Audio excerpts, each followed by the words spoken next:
เฮ้ยไพ่เอายังไปขีดมันน่ะโอ้ยนี่แบบนี้เลยไอ้เอ้ยใส่เข้าแบบนั้นเลยใส่แบบนี้เลยเอาเลยส่วนกันเด้คิดจะตีรถเลยครับไอ้ยาขอเบิ่งนี่ยังตั้งแต่เราซื้อมายังบ่ทันเคยเห็นยังบ่ทันได้เบิ่งจักเทื่อนะพี่น้องเนาะนี่ปีล่าสุดแล้วบ่อ่ะตัวล่าสุดเลยตัวนี้เอา6เลยนั่นแหละปี26นี่แหละท็อปแล้วบ่นี่ท็อปแล้วบ่นี่จากใหญ่อยู่จากคนละสไตล์เนาะมันจะคือแบบเป๊ะๆหมดเบิ่งครับเบิ่งขอนั่งนี่เพื่อมันดึงดูดโตใหม่มาว่าคือว่ามันคือใหญ่กว่านะเบิ่งบ่ก็บ่ใหญ่ดอกมันแค่เป็นคนละลายซื่อๆมันนี่ลายนั่นน่ะมันคือเฮ็ดให้คือใหญ่เนาะหยังมันตัวนี้อันนี้หันโตตาตับระดับตาบ่แม่นบ่ว่าลีตัวนั้นบ่จักบ่เด้อเอาติดบังนี่เลยติดเลยอุ้ย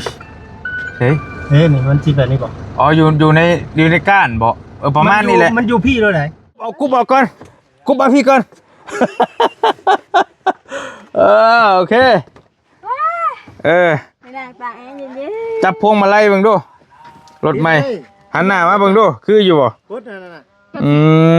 ในมือจ้ะน่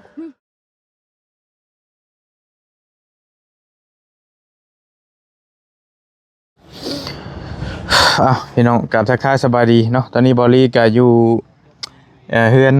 น้องน้อยนางน้อยเฮานี่แหละเข้ามา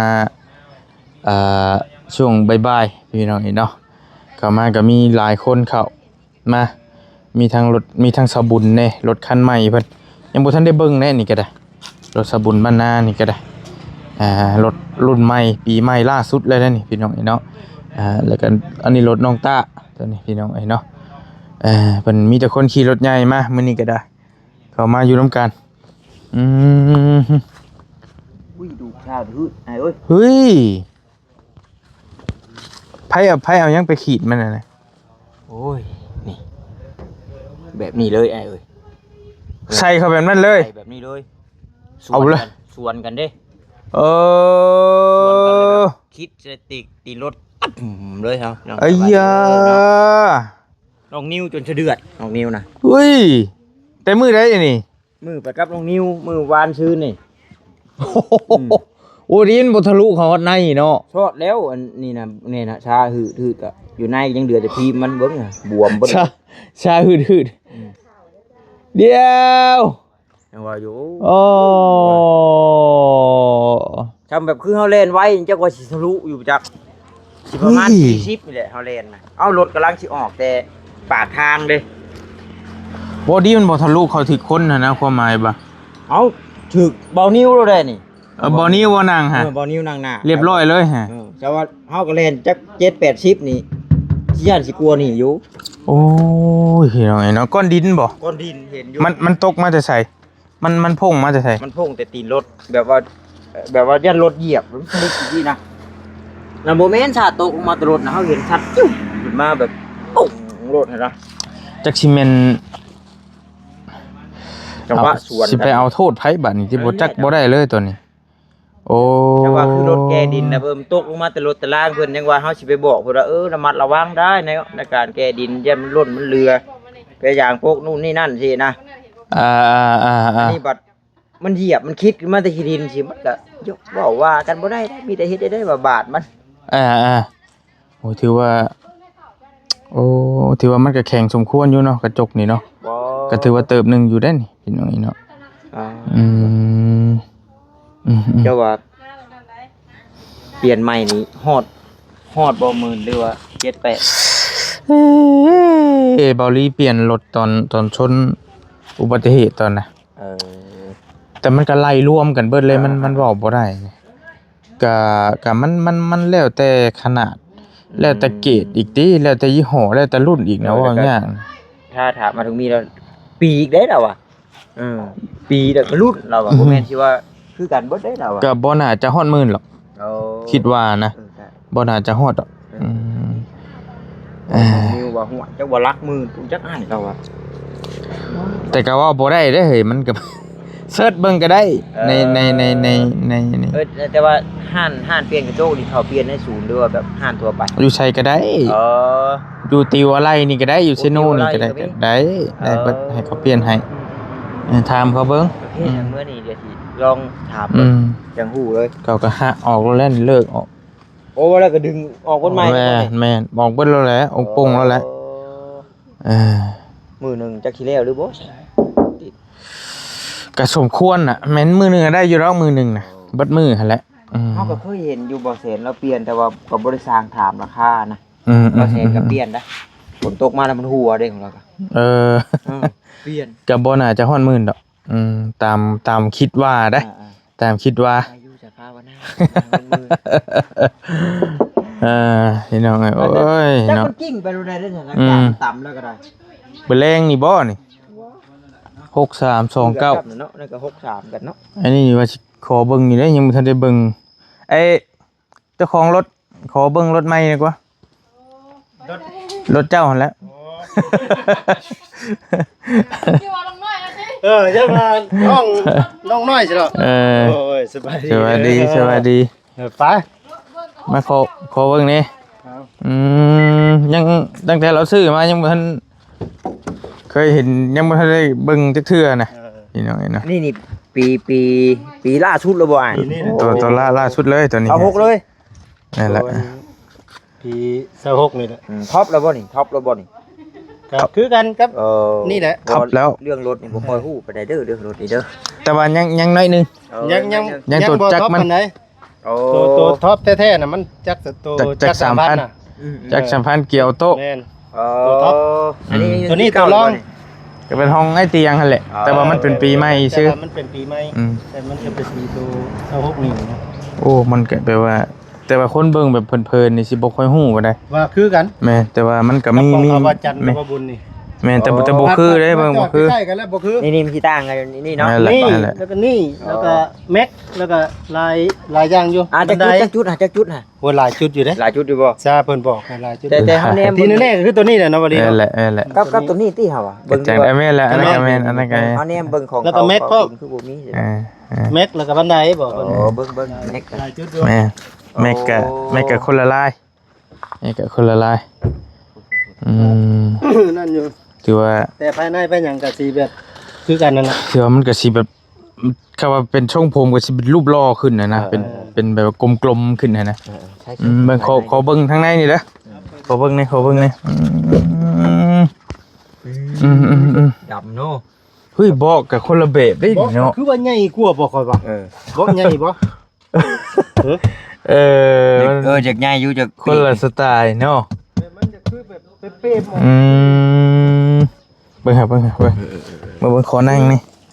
เพื่อมัน เบิ่งแล้วก็ได้ เพื่อมันดึงดูดโตใหม่มา ว่าคือว่ามันคือใหญ่กว่านะเบิ่งบ่ก็บ่ใหญ่ดอกมันแค่เป็นคนละลายซื่อๆ มันจะนี่ ลายนั่นแหละบ่คือเฮ็ดให้คือใหญ่เนาะ อย่างมันตัวนี้ อันนี้หันโตตาตับระดับตา บ่แม่นบ่ว่าลีตัวนั้นบ่ บ่จักบ่ บ่เลยก็ยัง เวลาเฮาบรรทุกของหนักเด้น้ำสิเบิด แล้ว เฮาละปรับลงค่อยนึกว่าปรับอยู่นี่ค่อยก็ว่า บ่อยู่นี่ แสดงว่าไอ้ทงมียังบ่เคยใช้ถูก บ่แหละ เวลาเฮาแก้ของหนักน้ำสิเบิด น้ำสิเบิดแล้วไฟมันสิ แย่ตาเขาเจ้าได้เฮาปรับลงชุดเลยหรือเฮาจะปรับระดับใดก็ได้นะมันพอดีพองามน่ะ 2 ชาม นี่ปกติเฮาสิใช้ตัวนี้ มันเบิดเฮาก็ปรับลงให้มันต่ำลงเด้นี่ตามสิลงเองมันเลย ปรับ ตาตู้ตาปั๊บได้ ก็จังบ่ได้ตอนนี้ บ่ แต่ว่าน้ำปัดพลนี่มันคือแบบมันตั้งแบบบ่แห้งสิบ่แบบค่อยสิบ่ มันเป็นได้ได มันบ่นั่นนี่เดี๋ยวมันขึ้นจกนั่นหรือว่ามันบ่ได้จ้าแบบ เบิ่งบ่เด้อเอาติดบังนี่ เลยทีเลย อู้ยเฮ้ย นี่มันสิแบบนี้บ่ อ๋ออยู่ในก้านบ่ประมาณนี้แหละ มันอยู่พี่ด้วยไหนมันบ่คืออันโตอัน เอาไว้รุ่นอยู่ในการ รีโว เดี๋ยวบ่ ถ้ารีโวแล้วมันสิจ้วกขึ้นมาพี่เลยเด้ อยู่ในก้านเด้ มันสิอยู่นี่เลยนี่ นี่ อยู่พี่ใด ก็จังว่านี่ อยู่ในก้านพี่ใด แม่นบ่ จะเบิ่งดีๆจะเบิ่งดีๆเด้อ โอ้นี่นี่ เดี๋ยวหนึ่งสองชับนี่ โอ้ มันออกผู้ดีเอาเหาะอยู่ฮะ เออ แบบมันบ่ให้สากไปไกลนะ มันสาดมันดี พอดีงาม ถ้ามันสาดสิแต่มันสิกระเด็นขึ้นมาเทิงพี่เด้มันสิเป็นด่างอันนี้มันออกขา แต่ ด ของบอลลี่อยู่ลุมพี่ อยู่รุม บอลลี่อยู่ลุมคนไหนแต่ว่าอันนี้มันสิเห็นรุ่นใหม่มันสิอยู่ในด้านปัดน้ำฝนเนาะอยู่ในก้านเลย แต่ส่วนใด2025นี่ก็ว่าอยากเป็นตัวนี้บ่ผมบ่ได้เป็นบ่พวงมาลัยน่ะ ไม่เห็นเป็นขี้กัน เป็นบ่ เป็นขี้ แต่ กัน ตัวนี้ยังบ่ ยังบ่ได้เป็นหยังบ่ แม่นจังว่าบัตร ยังมอนอยู่ บัตรอันเฮิงไป อืม แต่ว่าในตัวนี้ก็ครับกับว่ายังคือเก่าอยู่ ของเขาว่าอาจารย์ก็ไปเปลี่ยนแล้วเหรอวะ เปลี่ยนเบิดล่ะ มันอยาก ขนาด ว่าจัน ซู แล้ว มได้เนาะ เปลี่ยนมาแล้วก็ยังว่าอยากอันนั้นอีกอยู่นะเราเว้ามันน่ะ น่าเห็นเขาเจ้ารีวิวก็ว่าอยากทุกขั้นได้ เพราะว่ามันเป็นระบบกันอุบัติเหตุนี่จักอย่างนี่แหละแบบว่าให้ ประมาณนั้น ให้มันถ้าว่ามันเกิดอย่างเงี้ยให้มันหักกบเลยหั่นนะ มันสิ เป็น มันสิ เป็น เป็น พัก ท่อน เป็น นั้น พัก เนาะ ไม่เป็นพักเป็นพัก ว่า นะ ไงมันเป็นท่อนนะ ตามเพิ่นว่าหั่นนะเรือนไม้กับแบบว่าคนละสไตล์นิดนึงอยู่เด้คนละแบบ น้ำมันก็อยู่พี่เนาะตัวนี้เนาะแม่นแล้ววะเนาะโอ้โบแมน โมเมนต์อัน นี่น้ำมัน น้ำมันนี่อยู่นี่ นี่ได้ เออ นี่น้ำมันนี่ อ๋อเต็มทางนี่ชีวะจะ ขึ้น อยู่นี่ โอ้เต็มทางนี่ชมควรตึงพี่น้อง ปิดนี่ ระดับน้ำมันแพงคือกูมือนี่ระดับ2 ล้านเนาะ 2 ล้านเต็มอยู่บ่เนี่ยบ่เต็มจักไดวะ ก็ได้อยู่สอง มันคือว่านะมันเดี๋ยวนี้มันก็ อยากลงนี่ดิ มันอยากลงแหละ แล้วสิ สิได้อยู่เบิ่งนี่ โฟวินเนาะบิดต่ำ ตาม ใช่รถ จวดเลยแล้ว โฟอยู่นี่บุ้มค่า ได้ลองแล้วมื้อนั้นดึงรถเขา นั่งมองบนลงนั่งมองดูว่าใต้ขึ้นมานั่งเว้ยขึ้นมานั่งเว้ยนั่งเอาดึงดูดมา ถ้าได้ลี คักอยู่เลยนี่ ถ้าได้ลีสิบพันนะ ว้าวได้10,000พันไปเด้ แต่ว่าพันกลางเว้นนะ โอ้ย โอ้ เดี๋ยวมันปรับมันนี่ขึ้นได้มันปรับมันนี่ลงได้นี่ มัน ว่าผู้ยิงกันสบายเลยเนาะ มันปรับสูงปรับต่ำ ปรับ นะ ขึ้นสูงก็ได้มันปรับสูงปรับต่ำได้เลย ตระกูลอิซุนี่มักอย่างเดียวนี่อ่อน มันอ่อน คาดอ่อน อืม ค่อยครับมือแรกนั่นค่อยจนว่ามันแม่นคาดว่านี่ว่าเหยียบคือบ่ได้นั่นมันตายเป็นดีโบได้ดีโบนี่ เข้าใจ เหยียบลง อืม เต็มๆนี่ได้มันจังนั้นมันจะถึกดื้อๆแข็งๆ มันสิอ่อนส่วนนี้นะ นี่อ่อน พวกคาดอ่อน คาดอ่อนแบบนั่นเลยน่ะ มือหนึ่งเลยนี่ก็คือล้านอะไรก็ ถามแล้ว ล้าน432,606 เหรียญ จื้ออีหลิ เอ้าบ่จื้อดิได้ จื้อคักที่ได้เลย ภูมิใจเลยแหละ 400,000 430,000 32,600 6,200 เหรียญ 6เหรียญ 6 บาทนี่ 6 บาท 6 บาทไทยนี่ กะล้าน4 30,000ซะเอาง่ายๆก็ได้ ง่ายๆอะนะ ล้านสี่ นี่เพิ่น ล้าน4 3 ตอนเพิ่นไล่เลทเงินนี่มันก็ไปตามเลทเงินแน่ นี่เนาะ อันนี้รุ่นใหม่ แต่ว่าไล่เรียกกับรถบอลี่และรถบอลี่ธรรมดาเด้ แม่น แต่ว่าช่วงนั้นราคา แล้วของว่าจันทร์ก็ละ แม่ ราคาเดียวกันนะมันไล่นั่นน่ะ ราคาช่วงนั้นบอลี่ ไอ้ แม่เฮากับพ่อสิได้ถือ เงินเหรียญมันขึ้น พ่อสิได้เพิ่ม เบิ่งดูทางหลังมึงดู เนาะ อะไรเป็น พา เงินเดือนนั้น พาครอบครัวไปก็ยังได้นางเทิงนางเท่งแน่ โอเค ยังบ่เมื่อยบ่หยังแน่ ก็เป็นเบาะรถลายใหม่ อันนี้ก็จักว่ายืดไปข้างหน้าก็ได้จักนี่ก็ บ่ได้เลย บอก บ่ได้ ว่าแบบอยากนอนก็เฮ็ดแบบไล่ บ่ได้ บอก บ่ได้ บ่รู้ปานนั้นเออ คักลายยิบบ่นี่ก็พอ แม่นลายใหม่ กินขาดเลย ตัวนี้ก็รถใหม่ ตัวล่างมันนี่ว่าจะ อืม ปูนั่นนี่มันหน้าคนมันสินั่นมันเป็นห้องเลย มาชมรถใหม่พี่น้อง กลับไป เนาะ ไทยได้สบายเลยพี่น้ ได้ อง สบาย4x4และนี่ตัวแตกต่างนี่คือตัวนี้อีกนี่ ไฟท้าย 2016นี่ติ แม่ ไปได้ก็แม่นไปได้กับต่างกันกับของเขามาบุญน่ะ ไฟท้าย เป็ มัน น สีแดงเด้ ถ้าเดิมๆมันสิเป็นฮองวอลี่คือแบบนั้น แบบนี้แต่ตัวนี้มันสีออกขาวเลยนี่ ตัวนี้เพิ่นสิ ตัวนี้สิเป็นไผเบรกบ่ตัวนี้ ตัวนี้พอไผเบรกตัวนี้เนาะไผเบรกเนาะ แม่นเลย ไผเบรก แทรกขาวแทรกขาวประมาณนี้ มันสิใส่ขาวตัวนี้ ZP นี่เลยพี่น้องรุ่นเพิ่นอืม อันนี้ล้านสี่พี่น้องเนาะล้านสี่แต่บอกเลยว่ามันเป็นจัก 1.9 ได้พี่น้องบ่แม่นจัก 3,000 ได้ถ้าจัก 3,000 มันสิแพงกว่านี้เนาะ 3,000 อืม 50,000 แม่น เอ้ยไอ้เมียรถแม่นบ่วะ 50,000ปลายนี่แหละ50,000กว่าเหรียญนี่แหละ 50,000 เออ แจ้งแจ้งกันราคาก็เดินอีกเนาะ โดยราคาเดินอีก อ๋อ แล้วก็ล่อ กับตัวท็อปดี ลายไม้พี่น้องเอ้ยแล้วก็ลายบันไดลายไม้ดิ ได้ไหมบันไดก็ไม่ โอ้ บันไดก็ตั้ง อันเดิมนะแบบนั้น แต่ว่า พวกแรกเพิ่นนี่เนาะตัวเสียตัวบ่อุ่นใจคือตัวแรกนี่เดี๋ยวแบบมันอยากนิดๆนี่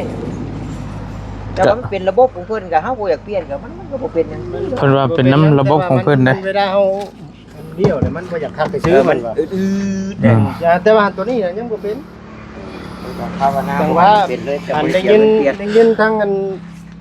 นนั้นเพิ่นเว้ากับว่าปี2026นี่เพิ่นสิปรับปรุงตัวนี้ว่านะ บ่ได้ติบ่ให้เป็นติ สิบ่ให้มันเป็นคือ2025ว่าซั่นน่ะแต่มันจักสิเป็นหรือบ่เป็นก็เฮาก็ยังบ่ฮู้นะ อืม ลองเข้าไปเบิ่ง งามๆพี่น้องเอ้ยอัน แต่ทั้งเขาว่าจันทร์เขาว่าบุญว่าเรือน อ่ะ เดือนหนึงหรือว่าบ่ถึงเดือนก็เป็นได้ มาอยู่ห้องพี่จะสิถามได้เลยเอาเพราะว่าเคยใช้ทั้งลิ เออ อีซู แล้วก็ เอา มาได้ก็มาอีกเด้ มาได้ มาได้ เอ ก็ อ ได้ เอาทั้ง3รุ่นเลยเอา เอาเป็นส่วนโตวซะ นี่ชวนโตแล้ว ความมักส่วนโตว ก็คือมันก็ อันแรกๆนี่เราขับมาด้าเด้ ก็ เอาลองจากมาด้าก่อนเป็นได้มาด้า มาได้ก็ ระบบปืดบ้านนะ มันก็คักอยู่แต่ว่ามันก็อยาก ก็มันก็คนละแบบคือเว้าเลยบอกบ่ถึก บอก แต่ว่าให้แบบว่าบัดแท้จวดแท้ก็คือรีโว โอ้รีโวนี่จวด รีโว แต่ว่าความหลอกความไวเด้ความ ก็ตัวไวนี่ก็โอ้ยก็รีโวแหละ โอ้ยังตัวนั้นอยู่ ยัง แต่ ไป ว่า นั่นอยู่ แบบว่ารีโวนี่การแซงกันอย่างเอานี่มันบ่คือว่าไงบ่ต้องห่วงอะนะก็แบบ มันสตาร์ทก่อน ระยะจะจ่อนี่ก็เฮาสามารถที่ว่าแบบ ชิวไปได้เลย อันนี้นี่คือแบบว่าถ้าเฮาบ่มั่นใจดีเฮาบ่กล้า บอกว่าแซงเลย แม่นมันจะ อืม คือ ถ้าบ่ลงเลขกับ แม่นนอกจากเพิ่นแบบได้ ในจังหวะ ได้รอบเพิ่นเต็มที่น่ะ นั่นแหละนั่นแหละ นะครับเรื่องในการขับขี่พวงบ่หลอกบ่ไล่นี่ตัวได้แบบอุ่นใจทีนะแบบ คันซาลีโบ ตัวนั้น ลีโบข่อยนี่กับตัวนี้ก็ ตัวนั้นมันใหญ่ดิ ถ้าข่อยนั่นมันบ่ได้ต่างกับตัวนี้ปานใด อ๋อ เพราะว่าตัวนั้นก็มันใหญ่แบบว่าเฮาใหญ่ให้ ใหญ่เดิมใหญ่เดิม แม่นใหญ่เดินอยู่แล้ว ใหญ่เดิม มันก็เลยถามว่าต่างบ่ก็เล็กน้อย แบ ก็ บ บ่ได้ เขา บ่ได้ โค้งเขายังก็แบบ แม่นเข้าโค้งเขายังก็คือว่าบ่ได้ว่าถึงว่าแบบนั้นนะตัวนั้นน่ะแต่กรรมดาน่ะว่าต่างแล้วน่ะต่างหลายแล้ว เขาโค้งยืด เพราะว่าตัวนั้นมันใหญ่แบบธรรมดาเด้ เด้อเด้อ ต่างอยู่ น้ำมันเด้เราใช้มาด้าโตโยต้าล่าสุดนี่ใช้อีซู แม่น ก็จะถามแซง3รุ่น หมู่ว่าอีสุประหยัดเฮาแต่เพิ่นคือว่า ไล่เรียกกันบ่ แม่น อืม กับรีโวเด้ กับรีโว แม่นๆกับรีโว อืม กะสีรีโวสีต่างน้อยนึงนั่นแหละแล้วก็บ่ลายดอกไป ถ้าว่าเฮาขี่ธรรมดาสามัญนี่เผื่ออยากอยู่กันเนาะ แม่น แต่ว่าเฮาบ่จวดจ้าดดีเนาะ ตัวนี้ตัวนั่นก็ถ้ามันได้แบบว่าเดินทางไกลแล้วนี่มันก็บ่ค่อยเปลืองปานใดเด้ แบบ มันได้จังหวะมันได้ จังหวะมัน อื แต่มันก็สิเปลืองตรงที่ว่าแบบว่ามันเดี๋ยวก็เบรกเดี๋ยวก็หยุดนะมันก็สิแบบนั้นมึง กับจักรก็สิใหญ่ขึ้น แม่นจักมันก็2,400ตัวรีโวนะ มาใหม่เลยทาโวได้บ่ พาโวนะตัวพาโวนั้นพาโวซ้ำกันเลยนี่ราคานี่ ทาโวหันจะว่าจัก 2.8 ตัวน่ะ แม่น ตามที่เบิ่งเขาจะรีวิว 2.8 กะงามดุเดือดอยู่ได้นั่นก็ได้ แต่ว่า เออ ว่างาม แต่ว่าราคาน่ะก็โหดกว่าตัวนี้หลายเติบอยู่ บัดนี้การโตนคุมโตนยังเด้จากที่เจ้า ต้นคุมก็ ช่วง ต้น ล่าง ต้นคุมนี่เว่าง่ายๆเนาะตอนที่ว่ารีโวข่อยบ่ทันได้อันแหนบมันเคยฮักเทื่อหนึงเด้รีโวน่ะตอนแหนบมันบ่ทันได้ฮักนั่นมาเดิมๆของมันนี่ก็บ่ได้แตกต่างกับตัวนี้เพราะว่ามันก็3แหนบคือกัน3เซตคือกันนะ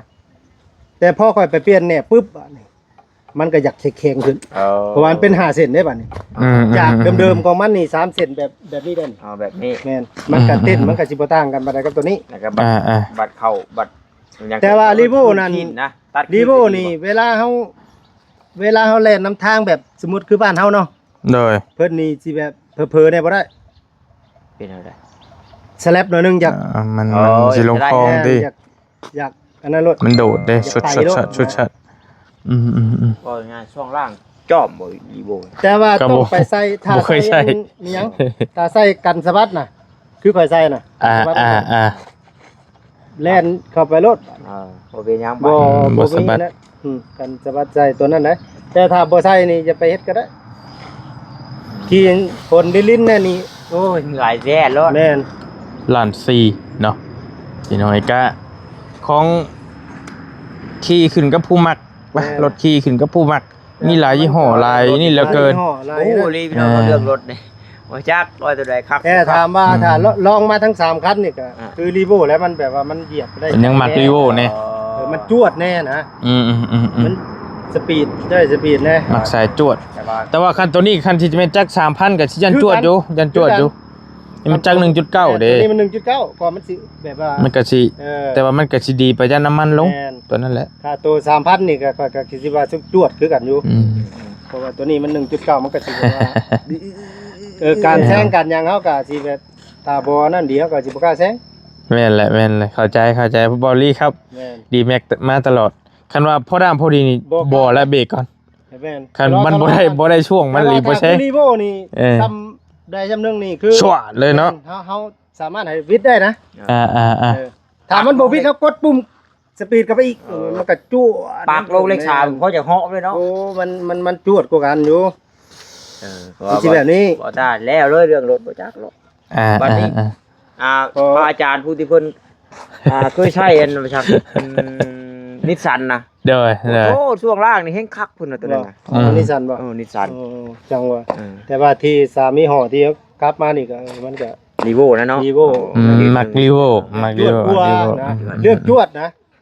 เรื่องเหยียบ แม่นเหยียบ เรื่องออกโต ออกโตนะว่าแล้วกันแต่ ออก ตัวนี้ ออกจากเทื่อแล้วบ่นี่ หือ เลขนี่ ยังไง 63 64เลยได้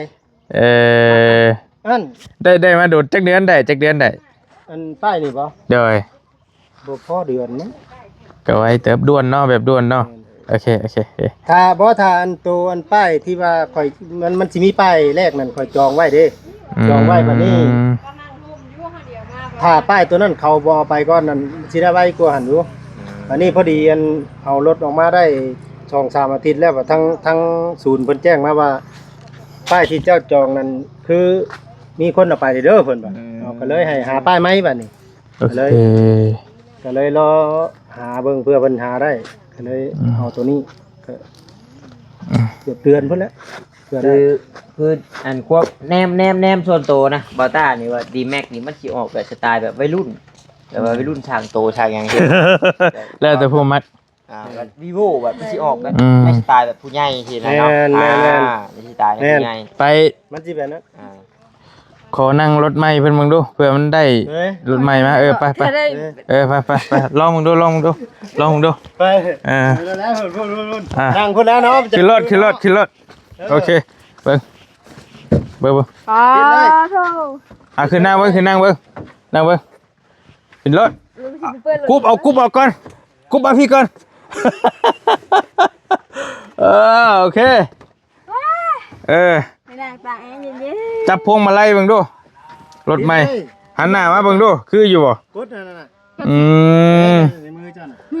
แล้วก็เจ้าเหยียบตัวนั้นลงผูกชุดผูก โอ้พังพี่ไปได้เฮ้ยบ่ได้เด้ ๆเท่านี้บอก โอเค เย็บชุดวะ เหยียบชุดเลย กดข้างไว้ ว่าเฮาบ่เข้าเลย กดข้างไว้ ไหน นี่ ว่าเจ้ากดข้าง กดบาทหนึงเลยปล่อยออก ใช่ หาทันแต่ว่าน้องหน่อย หันดิ คาดเจ้าบ่เหยียบคาดลงชุดเหยียบลงจำคาดน่ะเหยียบลงให้จำเด้อ จะไปแล้วไปลงแต้เกียร์แต้อย่างได้บ่ได้เอาลำใด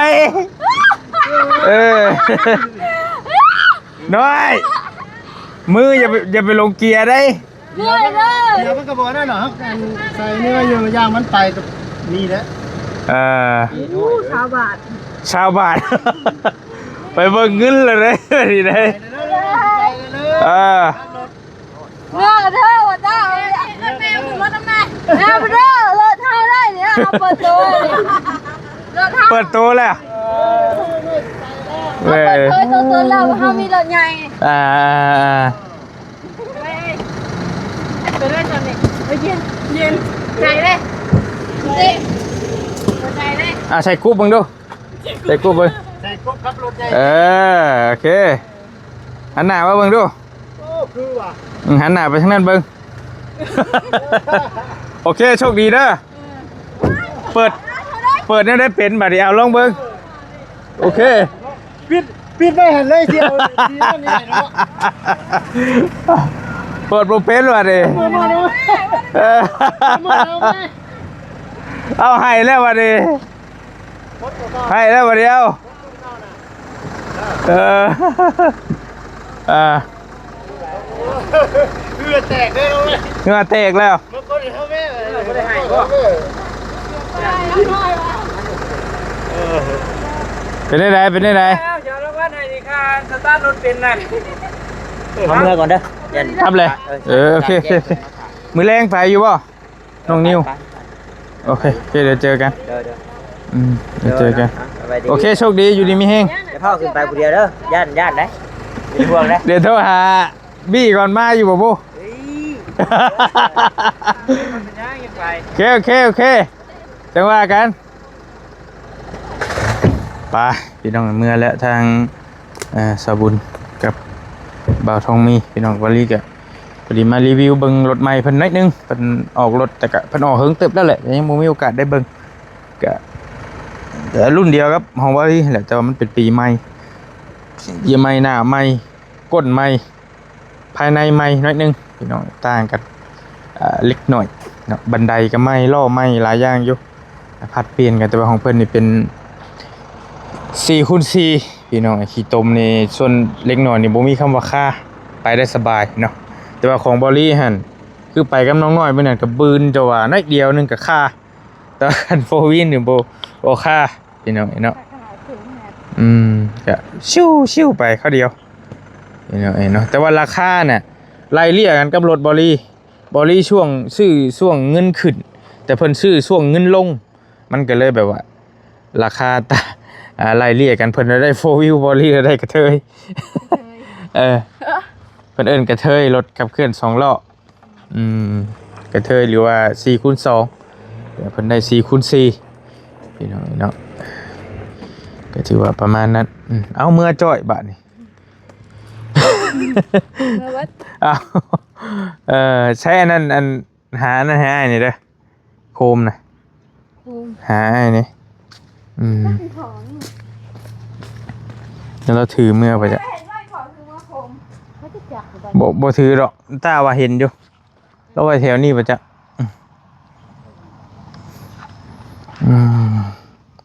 อ้าวพี่น้องบรรยากาศอยู่เพื่อนน้องหลาเพื่อนบอลลี่กะ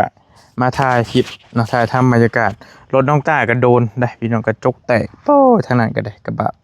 จากสิที่เดินทางคู่มือมันบ่มีแนวหนึงกับแนวหนึงพี่น้องเนาะหลายอย่างอยู่การใช้รถใช้ถนนนี่ก็ได้เอาอยู่ดีมีแฮงพี่น้องแล้วจังว่ากันแนวใดก็จังว่ากันเดี๋ยวบอลลี่สิไปล้มน้ำน้องหลาเพิ่นตื่มจักเล็กจักน้อยแล้วก็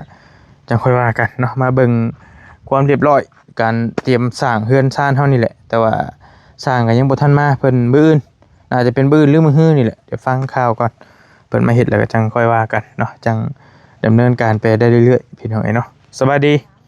เวลาก็ยืดยาวแล้วบ๊ายบายพี่น้อง